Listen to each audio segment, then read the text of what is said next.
Hello friends, welcome to our channel lunch box.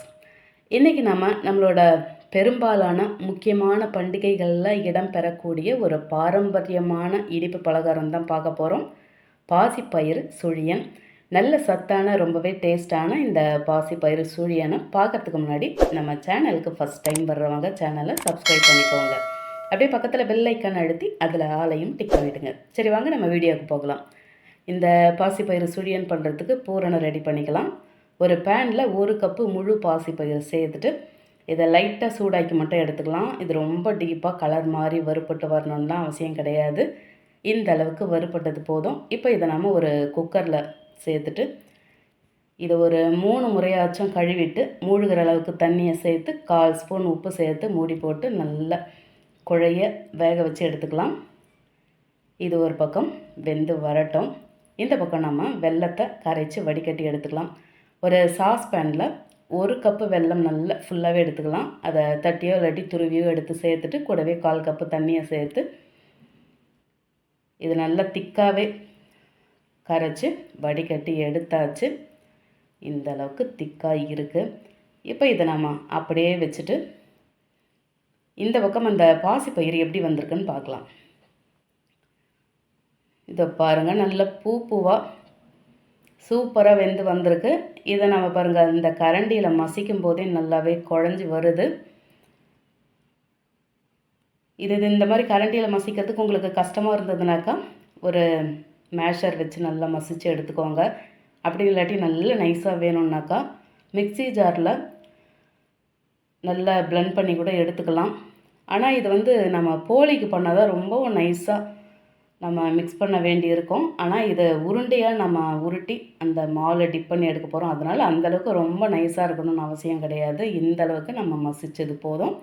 இப்போ இதை அப்படியே வச்சுட்டு இந்த பக்கம் ஒரு பாத்திரம் சூடு பண்ணி அதில் 1 ஸ்பூன் நெய் விட்டுக்கலாம். இது கூடவே 1/2 கப்பு துருவின தேங்காயை சேர்த்துட்டு நல்ல வாசனை வர்ற அளவுக்கு அப்படியே வதக்கி விட்டுட்டு இது கூடவே நம்ம கரைச்சி வடிகட்டி வச்சுருக்க அந்த வெள்ளை கரைசலையும் சேர்த்துட்டு வாசனைக்கு 1/2 ஸ்பூன் ஏலக்காய் தூள் சேர்த்து இப்போ எல்லாத்தையும் நல்லா கலந்துக்கலாம். நான் அந்த பாசிப்பயிறு வேக வைக்கும்போது உப்பு சேர்த்துட்டேன். அதனால் இந்த இடத்துல உப்பு சேர்க்கலை. நீங்கள் அங்கே உப்பு சேர்க்கலைனாக்கா இந்த இடத்துல உப்பு சேர்த்துக்கோங்க. இப்போ கலந்து விட்டாச்சு. நம்ம வேக வச்சு மசித்து வச்சுருக்க அந்த பாசிப்பயிறு கலவையை இதில் சேர்த்துட்டு இது நல்லா வதக்கி சுருட்டி எடுத்துக்கலாம்.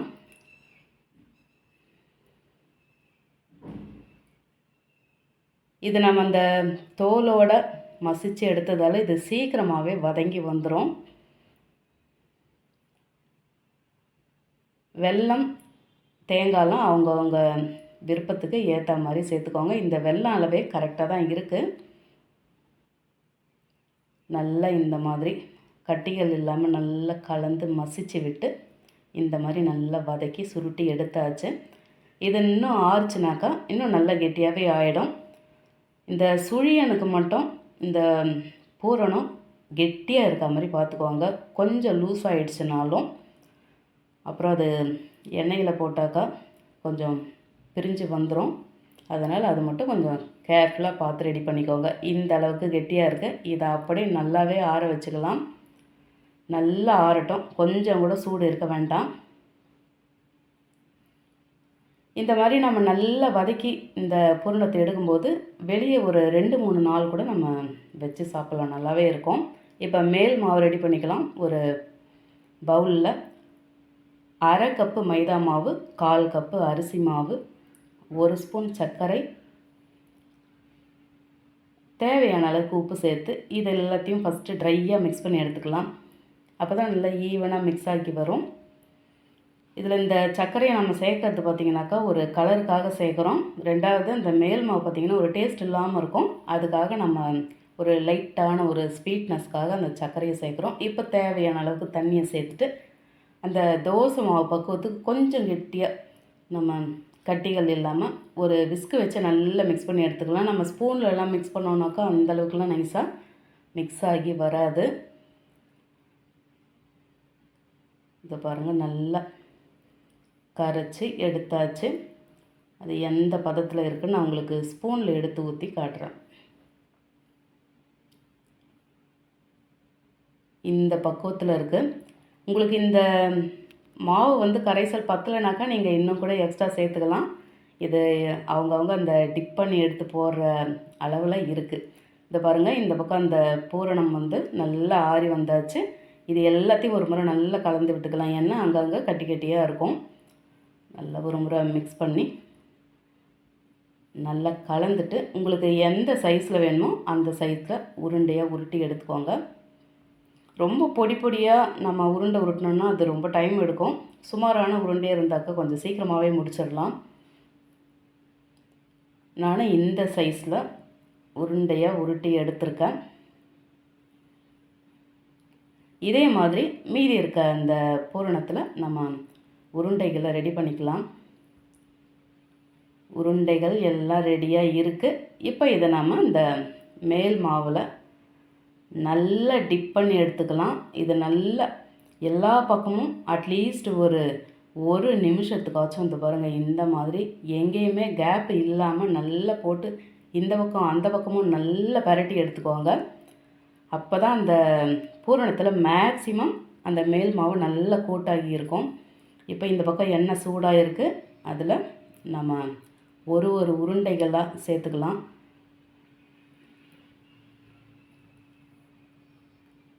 அந்த ஒரு நிமிஷம் கழித்து விட்டாலும் நல்லாவே இருக்கும். ஏன்னு கேட்டிங்கனாக்கா, எல்லாம் பச்சை மாவாக இருக்கும்போதே ஒன்றா சேர்த்து விட்டோம்னாக்கா எல்லாம் அப்படியே ஒட்டிக்கும். அதெல்லாம் பிரிக்கவும் முடியாது. அது பொரியாமல் இருக்கும்போது பிரித்தோம்னாக்கா அந்த மேலே இருக்க அந்த லேயர் பிரிச்சுட்டு அதுக்கப்புறம் அந்த உள்ளே இருக்க அந்த பூரணம்லாம் எண்ணெயோடு கரைஞ்சி போயிடும். அதனால் ஒரு உருண்டையை சேர்க்கும் போதும் அட்லீஸ்ட் ஒரு நிமிஷமாச்சும் கேப் விட்டுட்டு சேர்த்துக்கோங்க. அப்போ தான் பார்த்தீங்கன்னாக்கா நம்ம உருண்டையை பிரித்தோம்னாலும் நல்லா அழகாக தனித்தனியாக வரும். இதை பாருங்கள், அதே மாதிரி மேலே வந்து பச்சையான மாவு இருந்ததுன்னா இந்த மாதிரி சூடான எண்ணெயை அப்படியே தெரித்து விட்டோம்னாக்கா அப்போ தான் நம்ம அடுத்த பக்கம் வந்து சீக்கிரமாக திருப்ப முடியும். அப்போ தான் எல்லா பக்கமும் ஒரே மாதிரி ஈவனான கலர் நமக்கு கிடைக்கும். இல்லாட்டி ஒரே சைடு பார்த்திங்கன்னா ஒரே மாதிரி டார்க்காக இருக்கும். அவ்வளோதான், இந்த பக்கம் திருப்பியாச்சு. இந்த சுழியன் பார்த்திங்கனாக்கா சீக்கிரமாகவே வேலை முடிஞ்சிடும். அது மேல் மாவு வேகிறதுக்கு ரொம்ப டைமும் எடுக்காது. இந்த பாருங்கள், அதை பிரித்து விடுறது எவ்வளோ கஷ்டமாக இருக்குதுன்னு. அதனால் ஒரு நிமிஷத்துக்கு அதை வேக வச்சுட்டு அதுக்கப்புறம் அந்த அடுத்த உருண்டையை சேர்த்துக்கோங்க. ஒரு உருண்டை சேர்க்கும்போது ஒரு நிமிஷம் கேப் விட்டுக்கோங்க. அப்போ தான் நமக்கு அந்த எண்ணெயும் வீணாகாது. இன்னும் நல்ல அகலமான கடாயாக இருந்தால் நம்ம ஒரே டைமில் 5-6 போல் கூட நம்ம சுட்டு எடுக்கலாம். இது கொஞ்சம் குறுகிய கடாயாக இருக்குது. அதனால் நான் 4 சுழியன் தான் சேர்த்துருக்கேன். அவ்வளோதான், ஒரே மாதிரி நம்ம எல்லா பக்கமும் அப்படியே சுற்றி நம்ம குலோப் ஜாமுன் பொரித்து எடுக்கிற மாதிரி சுற்றி விட்டோன்னாவே போதும். எல்லா பக்கமும் ஒரே கலரில் நம்மளோட சுழியன் அழகாக ரெடி ஆகிடும். ஒரு சிலர் சுகியன் சொல்கிறாங்க, ஒரு சிலர் சுகியன் சொல்கிறாங்க. எது சரின்னு தெரியுதுல, கமெண்ட்டில் சொல்லுங்கள். அவ்வளோதான், நம்மளோட சுழியன் பாருங்கள், பார்க்கவே சூப்பராக நல்லா அழகாக ரெடி ஆகிடுச்சு. அதே மாதிரி அந்த எண்ணெயில் பாருங்கள், எங்கேயும் எக்ஸ்ட்ராவாக நம்மளோட அந்த மேல் மாவு எங்கேயுமே இல்லை பாருங்கள். கரெக்டாக நம்ம பஜ்ஜி போண்டா எப்படி சுட்டு எடுப்போமோ அதே மாதிரி அந்த எண்ணெயும் நல்லா சுத்தமாக இருக்குது. அந்த பூரணமும் எங்கேயும் எண்ணெயில் வந்து கலந்து அப்படியே ஸ்ப்ரெட் ஆகலை. அவ்வளோதான், நம்மளோட பாசிப்பயிறு சுழியன் ரொம்பவே சூப்பராக ரொம்ப குயிக்காக ரெடி ஆகிடுச்சு. தீபாவளிக்கு இந்த சுழியன் இல்லாமல் தீபாவளியே போகாது. எல்லார் வீட்லேயும் கட்டாயமாக இந்த சுழியனை செய்வோம். நல்ல ட்ரையாக இருக்க பாருங்கள், துளி கூட எண்ணெய் கையில் ஒட்டல. ரொம்பவே சத்தான, ரொம்பவே டேஸ்டான நம்மளோட பாரம்பரிய பலகாரமான இந்த பாசிப்பயிறு சுழியனை நீங்களும் செய்து சாப்பிட்டு எப்படி இருந்ததுன்னு மறக்காமல் கமெண்ட்டில் சொல்லுங்கள். ரெசிபி பிடிச்சிருந்தால் லைக் பண்ணிவிட்டு அப்படியே இந்த வீடியோவை உங்கள் ஃபேமிலி அண்ட் ஃப்ரெண்ட்ஸுக்கு ஷேர் பண்ணிக்கோங்க. தேங்க்ஸ் ஃபார் வாட்சிங்.